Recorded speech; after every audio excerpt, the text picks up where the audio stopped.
लश्कर तैयबा का आतंकी अबू सैफुल्लाह खालिद मारा गया। रविवार को पाकिस्तान के सिंध प्रांत में 3 अज्ञात बंदूकधारियों ने उसकी गोली मारकर हत्या कर दी। वो भारत के खिलाफ साजिश रचने वाले आतंकियों में से एक था। उस पर भारत में कई आतंकी हमले करने का इल्जाम था। साल 2000 की शुरुआत में वो नेपाल से लश्कर तैयबा के आतंकी गतिविधियों को संचालित करता था। उसके कई उपनाम थे, जैसे कि गाजी, विनोद कुमार, मोहम्मद सलीम और रजाउल्लाह निजामनी। जानकारी के मुताबिक अबू सैफुल्लाह खालिद रविवार की दोपहर मतली में मौजूद अपने घर से निकला था। सिंध प्रांत के बद्दी में एक क्रॉसिंग के पास हमलावरों ने उसे गोली मार दी। लश्कर के अबू अनस का करीबी सहयोगी खालिद साल 2006 में नागपुर में राष्ट्रीय स्वयंसेवक संघ यानी कि आरएसएस के मुख्यालय पर हमले का मास्टरमाइंड बताया जाता था। इस हमले में 3 आतंकवादी मारे गए थे। इसके अलावा खालिद साल 2005 में बेंगलुरु में भारतीय विज्ञान संस्थान पर हुए आतंकवादी हमले में भी शामिल था। इस आतंकी हमले में आईआईटी के प्रोफेसर मुनीश चंद्र पुरी मारे गए थे। इस वारदात को अंजाम देने के बाद आतंकवादी भाग निकले थे। पुलिस ने मामले की जांच के बाद अबू अनस के खिलाफ चार्जशीट दाखिल की थी, जो अभी तक फरार है। सैफुल्लाह खालिद साल 2008 में उत्तर प्रदेश के रामपुर में सीआरपीएफ कैंप पर हुए हमले का भी मास्टरमाइंड था। इस आतंकी हमले में 7 जवान और 1 नागरिक मारे गए थे।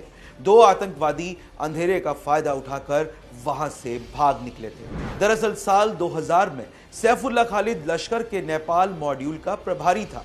वो कैडर की भर्ती, पैसा, रसद जैसी मदद करने और भारत नेपाल सीमा पर लश्कर के गुर्गों की आवाजाही को सुविधाजनक बनाने का काम करता था। वो लश्कर के लॉन्चिंग कमांडरों आजम चीमा उर्फ बाबाजी और याकूब के साथ मिलकर काम कर रहा था। भारतीय सुरक्षा एजेंसियों द्वारा इस मॉड्यूल का पर्दाफाश किए जाने के बाद वो नेपाल छोड़कर पाकिस्तान भाग गया था और वहीं से अपना काम करता रहा, आतंक फैलाता रहा। उसने लश्कर और जमाउत दावा के कई नेताओं के साथ मिलकर काम किया, जिसमें जम्मू कश्मीर के लिए लश्कर कमांडर यूसुफ मुजम्मिल इकबाल हाशमी और मोहम्मद यूसुफ तैबी शामिल थे। खालिद का पाकिस्तान में लश्कर और जमाउत दावा के नेतृत्व द्वारा सिंध के बादिन और हैदराबाद जिलों के क्षेत्रों से नए कैडर की भर्ती करने और संगठन के लिए पैसा जमा करने का काम सौंपा गया था। वो लगातार हिंदुस्तान विरोधी गतिविधियों में शामिल रहा था। सिंध से आई मीडिया रिपोर्ट्स के मुताबिक गोली लगने के बाद